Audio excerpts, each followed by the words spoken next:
Next to speak to the delegate is the West Indies Federation, who spoke at length of the need for scientific investment. The economy needs modern science in order to not further stagnate, he said, while the military needs the most modern weapons. He asked the Dominion to send what research assistance they could to the West Indies Federation so they could better prepare for war. Oh, I don't need to pay for this stuff? Oh, this is great. Should have done this earlier. The next to speak is the delegate from the Australasian Confederation, who gives a speech about how the Australasian military is in dire need of proper training and upgrading of its firearms. Without such, he fears the Australasian Confederation will be ill-equipped to assist in a distant war against the Syndicalists, and requests that his fellow Dominion send whatever advisors they can to help. Australasian Confederation gains Imperial advisors for cheaper guns. The conscription debate begins. As expected, the most contentious issue with the election is proving to be conscription. Both the Liberals and the Conservatives have proposed a bill that has become known as C7, which would shape our prerequisites for war over the coming years. Whether Bill C7 includes conscription, however, is the key element. French Canadians and Quebec are in particular vehemently opposed to the idea of general conscription, forcing them to fight in a British war, and thus Liberal promises of not implementing it have seemed to be taking great gains in that province. Conservatives, meanwhile, say that Canada doesn't have the manpower to fight any war without conscription. The war, when it comes, means conscription sooner or later, and they say that, for all our sakes, it should be sooner.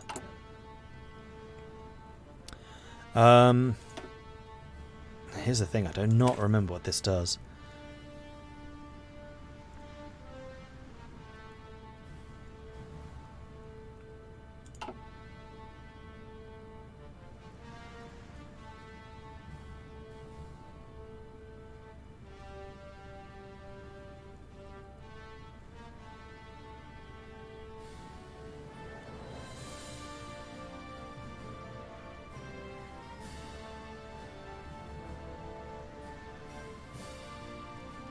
Okay, so this requires the exiles to be really powerful.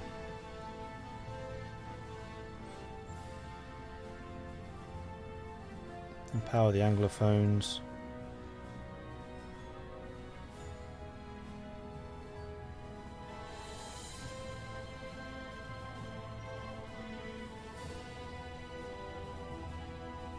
Special status for Quebec. This could get ugly. Stability goes down. We have divided nation, which is giving political power cost. End of the conference. The Imperial Conference in 1936 is now over. We can now focus on putting into practice the decisions that come at the end of the conference. There is a hope that perhaps this marks the dawn of a new era for the Dominions and a strengthening of the bonds that only time will tell. God save the King.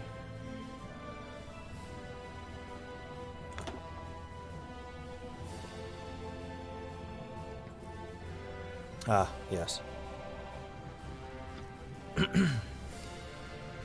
it's basically saying, do we want to get limited conscription before the war or after? Or during, rather. Getting it after would be a little bit bad. Ready to move. And it's just the tanks who are training. You guys are training really slowly because of a lack of oil, so let's turn that off.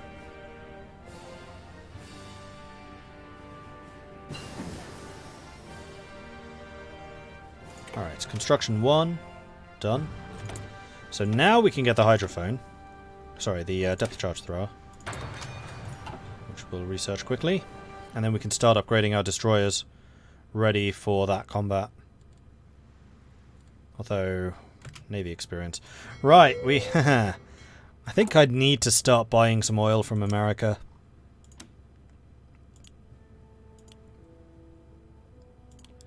Buy one set. Because I need to start some ships training. And usually it's a pretty good idea to get the submarines training.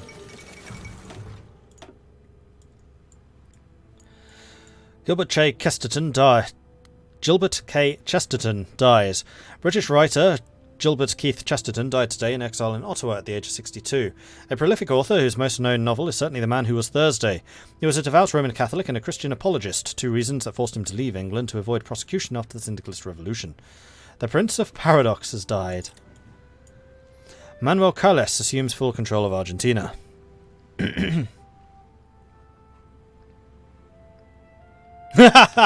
And we, in fact, have Gilbert K. Chesterton in chat. Well, this sucks. Oh, man, that's funny. I'm sorry, Chesterton. I'm sorry that you died. But that's also kind of hilarious. Nice. Nice. My condolences on your death, indeed. When Manuel Carlos executed a coup against the Argentinian state on Christmas 1935, the nation was torn apart in a vicious struggle for control over the presidency. LP and forces from the Argentinian navy quickly took control of the capital, but were stopped from forces by the army, who quickly began asserting their dominance over the entire nation. Have the reports of your demise been greatly exaggerated? Well, apparently they have been.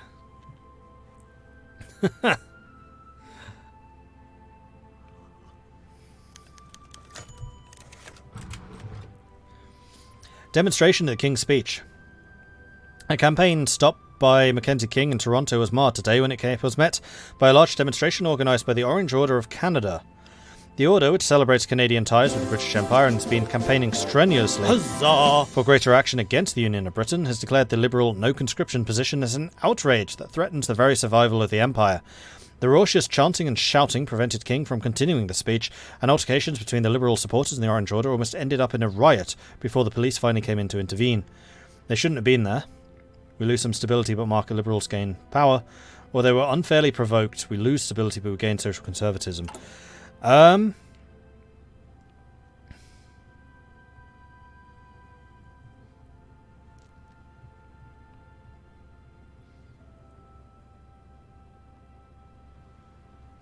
That's actually... someone gifted a sub. Oh, that's great. Ron Bottom, thank you very much for the gifted sub to Gilbert K. Chesterton. I hope that this makes up for your death. Sorry about that. And thank you very much for the gifted sub, Ron Bottom. Very, very much appreciated. And also perfectly timed. So thank you for that. That was a very, very well played, as Sindrin is saying. This mod is so in-depth even the Orange Order is featured. But I thought the Orange Order was a Irish thing, or Northern Irish. Because it's the Orange Order marches which cause a lot of the violence in Northern Ireland. Because of their insistence to march through the Catholic areas. Provoking a ruckus, the Orange Order? Well, I never. Yeah. There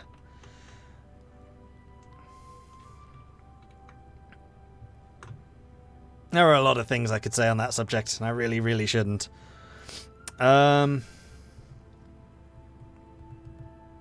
They shouldn't have been there. I'm just going to say that. It hurts my stance in the game. But no, it's stupid. King Praja-Hipok of Siam has officially published the first constitution in centuries-old kingdom in Southeast Asia. Drawing inspiration from the Meiji-era Japanese constitution, the government of Germany empowers the king and the common people above the powerful royal family who have exerted a great deal of control over his majesty. Getting with the times, it seems. Yeah, I thought they were only in Northern Ireland. Are they actually in Canada? Can people from Canada tell me?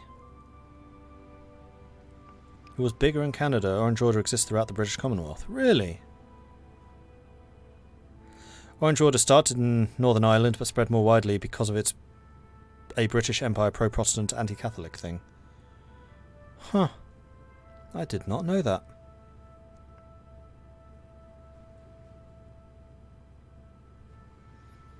And yes, you can post a link. But please ask next time.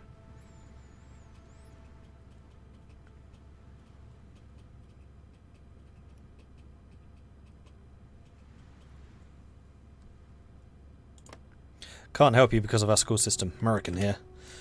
I'm sorry for that. Right. Next, research. We can get delay, and I think we probably should. Am I the only one asking permission, saying what I am posting before going in? Yeah, please do ask for permission in the future. It's good practice. I mean, I got it because it was related to what we were talking about, but please do ask. Right, so we can get the rail extension, which will give us the infrastructure, which will mean that everything else builds quicker, including more infrastructure. Political power, and we get the IEDC, or the ISAC, which is the Imperial Scientific Academic Council, which will allow us to start sharing research with everyone else, and will also lead us more quickly to the research slot. So we're going to do this, because it also helps the rest of the Commonwealth. A number of university presidents, or rather the Entente, and scientific leaders meeting in Toronto have called for the formation of a new organisation to coordinate research amongst the member states of the Entente. The work of the coordinating these links is to be carried out by the Imperial Scientific and Academic Council, located and funded by Canada, which contributes with contributions from the rest of the Alliance. Do it.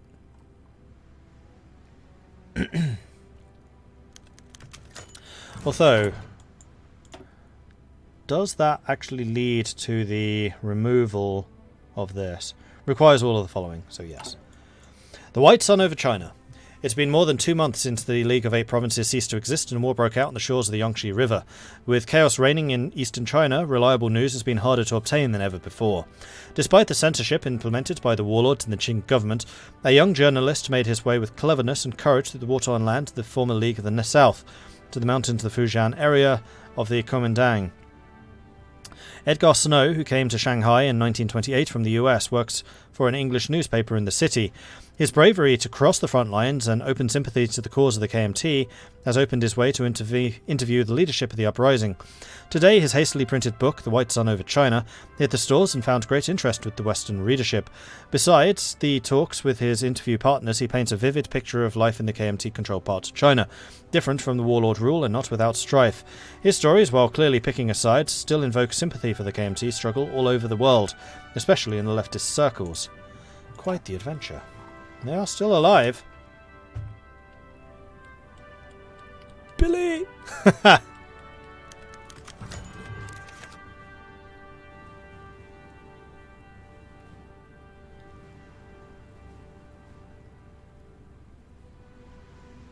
The journalist went to find and interview Billy. March against conscription. A giant march against Bill C-7 and the prospect of national conscription has taken place in both Montreal and Quebec City, with smaller marches taking place in Ottawa and Vancouver. Opposition to conscription is beginning to hit a head, with many of the signs of the marches declaring exiles get out and no war for Canada in either French or English. Members of the Conservative Party have openly suggested the marches are being organised by the Union of Britain in order to destabilise the Entente. But Mackenzie King and the Liberals have treated them seriously and doubled down on the party's opposition to widespread conscription. Lose stability, gain popularity, market liberalism. Oh dear. They're only 2% ahead now.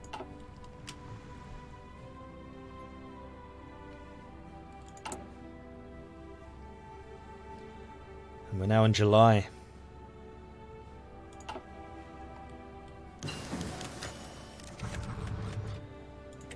Request from the West Indies. The West Indies has given us an offer to take old ships from the Great War off of our hands, as we have little use for them. Not being used for years now, the West Indies plans to use these as a base for a better navy to help themselves and us achieve victory in the end. So we could benefit from this. Yeah, absolutely. Do it. Don't think it costs me any of my ships, because they're more modern.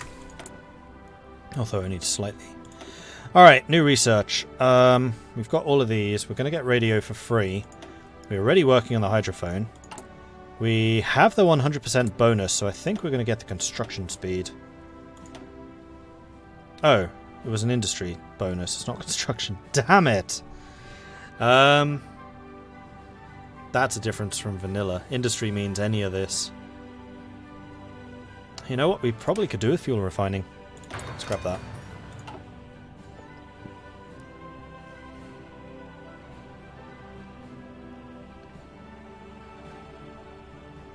Canadians adamantly refusing to go to war, so Canadians going to war becoming basically Spartans from the Halo games.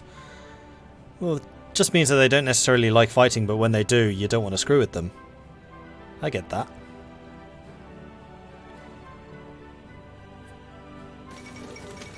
What's the plan when the American Civil War rolls around? We'll probably support the Pacific States.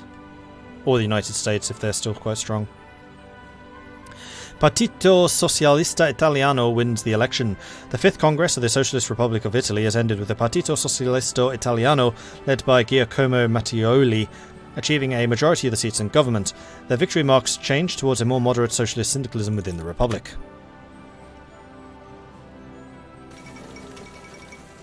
As I know you like Pathfinder, did you back the new Pathfinder Wrath of the Righteous Kickstarter? It's lasted the 12 hours. I did! And actually, this is a pretty nice platform to say that this is a game that has real potential. If you like RPGs, similar to Pillars of Eternity or Baldur's Gate or Icewind Dale or anything like that, then Pathfinder Wrath of the Righteous is done by the same company that did Pathfinder Kingmaker, and Kingmaker was good. I really, really liked Kingmaker. They are doing a Kickstarter at the moment. I'm not associated with them in any way, but I am a backer. So yeah, if you want to see another really good RPG being made, check it out. It's the last 12 hours to go. And they are deep into stretch goals, which are looking increasingly cool. One thing which they're doing, which I'm really interested in myself, which I hadn't realised previously, is Owlcat made not Hearts of Iron, Heroes of Might and Magic 5. And Heroes of Might and Magic 5 is one of the most well-regarded Heroes of Might and Magics, along with 3. And one of their stretch goals was to add Heroes of Might and Magic style combat to the national level battles. So you have the party-based stuff, which is isometric, similar to what are they called? Infinity Engine games. And then also when you have the national wars going on, because some of the conflicts do take a bigger stage, is going to be using the Heroes of Might and Magic style combat. So I'm kind of intrigued to see exactly what that means and how it works. So yeah, go check that out. Should be good.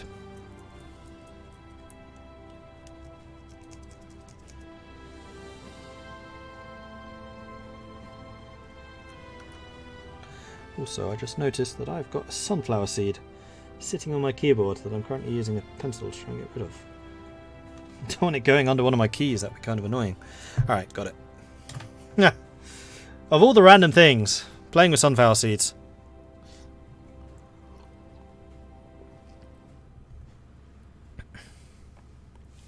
Speaking of Heroes 5, it's currently on sale for €3. Really? It's a good game.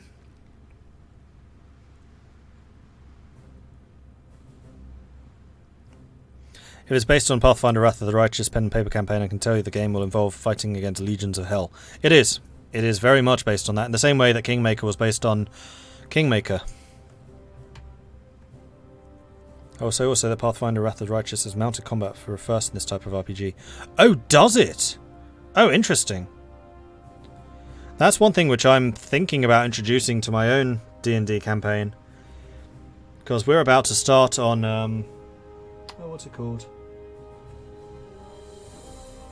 Stormlord's Thunder. Storm King's Thunder. And there is a lot of travel in that. An awful lot of travel, which is almost certainly going to require the party to acquire horses, which is going to require mounted combat. So I'm going to be using that myself. Mounted combat was one of the earlier stretch goals. Interesting.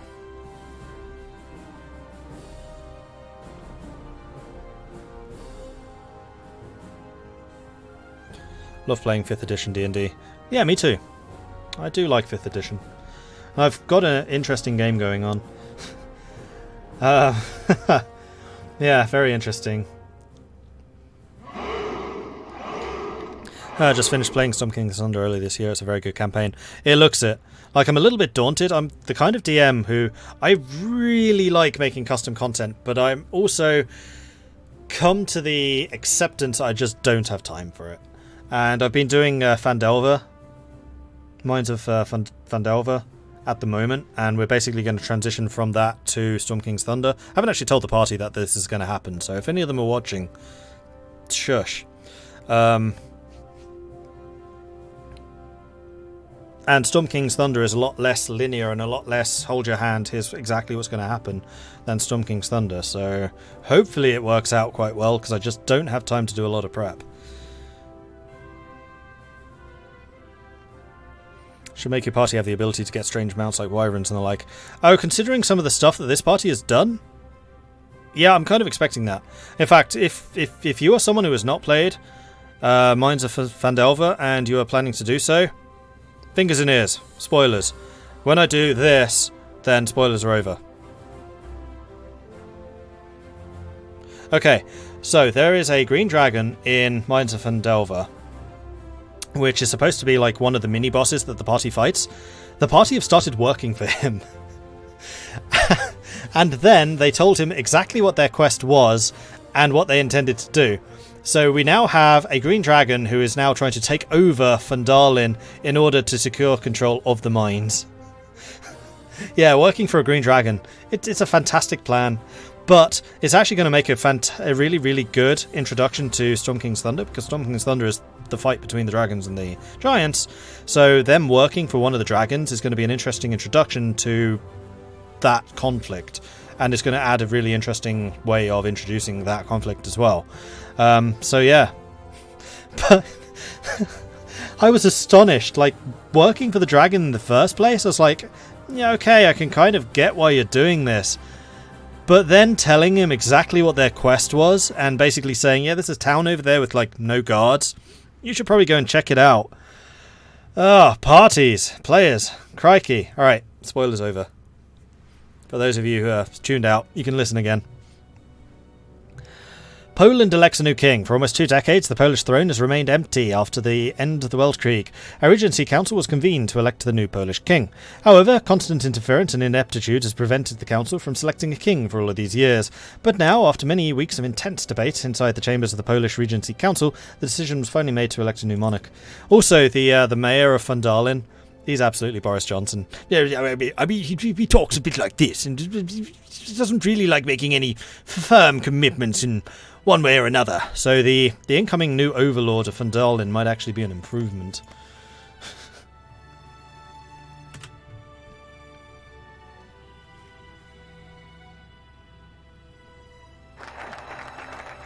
Alright, we have created the ISAC, which is good. So next we're going to grab the National Research Council so we can get that extra research slot. And then I think we need to go down the IEDC to start working on the problems with the economic recovery. Oh no, that's going to be all of these required. We'll work our way through this. The National Research Council was founded during the Weltkrieg to advise the Canadian government on science and research. By providing the organisation with additional funding and support, we can expand our technology base to benefit both industry and the military. Do it. Do it now.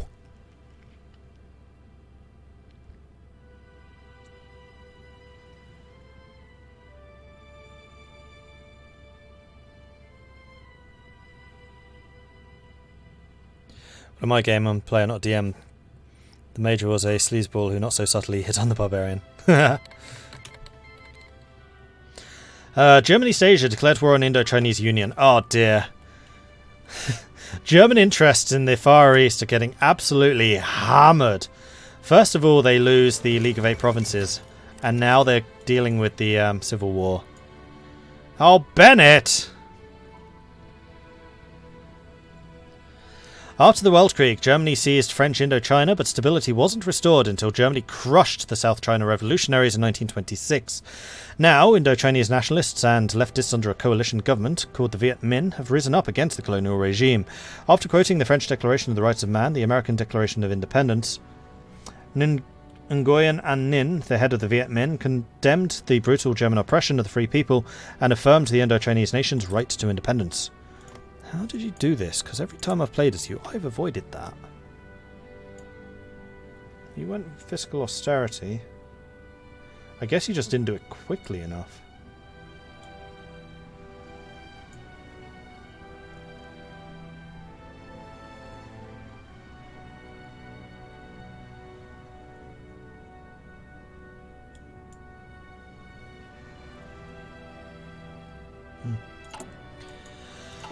At a campaign start in Hamilton, R.B. Bennett was aggressively questioned by a French-Canadian reporter over the Conservative plans for conscription, outright implying that the Conservatives intended to send French Canadians to the front lines in order to eliminate the threat to Anglophone dominion. Unsurprisingly, the tempestuous Bennett's response was to attack the man, causing a near riot that dominated the newspapers for days. I mean, actually, if you're going to be that much of a dick, fair enough. He's willing to fight, and that's a good thing. I feel like the AI always ends up at the uprising. More often than not, I've seen them avoid it, but yeah, 3 out of 4 times they do. Duplessis wins the Quebec election. Coming off a campaign based on the Quebecois dissatisfaction with the economic downturn and the threat of national conscription, Maurice Duplessis and the Union Nationale have won a majority government in the Quebec provincial elections. Duplessis has sworn to fight against any plan to enact conscription, and there are even threats calling for a referendum in the future of Quebec in the Confederation should that happen. This is a clear sign of just how serious the divisions between the English Canadians and the French Canadians have become, now that the split of opinion on Canada's role in the upcoming war is so sharp. Anglo-French tensions have only gotten worse. Kumul Khanate declared war on Xinjiang, and we are now losing political power every day, as opposed to gaining it, which is, yeah, I'm sure it's fine.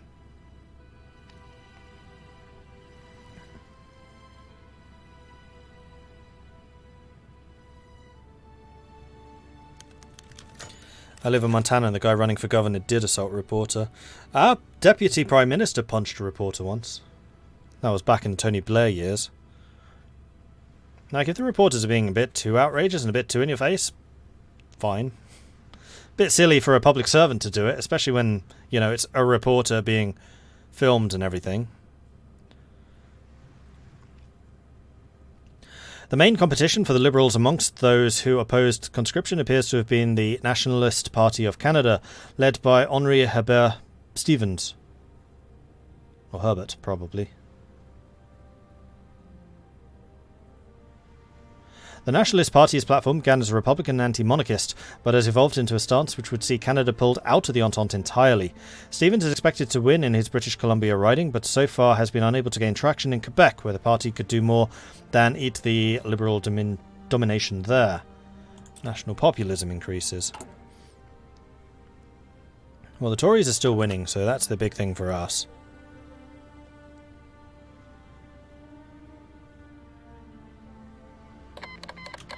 Jabal Shammar declared war on Nejd. Oh yeah, that's true. Shepard can also punch reporters. Well, if Shepard does it, then it must be the right thing to do. To be fair, Prescott was likely to hit a lot of people. You're not wrong. Found the CBC, which will give us stability, war support, and also the radio. Although this does not lead to this more quickly, which is what I think we really want to do. I think we're going to do the expansion of these. Oh wait, this modifies the great... No, we should do this one first. So this is also construction speed. Suggestions have been made to form an Imperial Economic Development Council to expand the industrial strength of the Entente by having its members work together on economic matters. Funded by Canada, the strongest remaining of the Empire, the IEDC, would serve to help us meet the challenges ahead. Also, we have a research slot. Huzzah! And it is going to be used...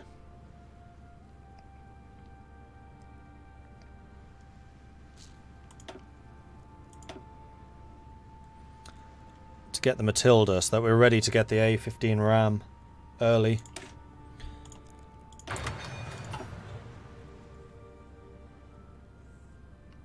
Commander Shepard, what do you think about Mass Effect Andromeda? Pow! I didn't think Andromeda was that bad. East Turkestan declared to run the Xinjiang clique. Right, first thing we need to do is start the tanks retraining, and then I want to get the submarines training. And now, before I forget, I'm going to change your icon to be the submarine icon. I'm going to change your icon to be the fleet icon. I'm going to change your icon to be the strike fleet icon. And your icon to be the fleet icon. Same thing with you lot. This is the recon and fleet. There we go.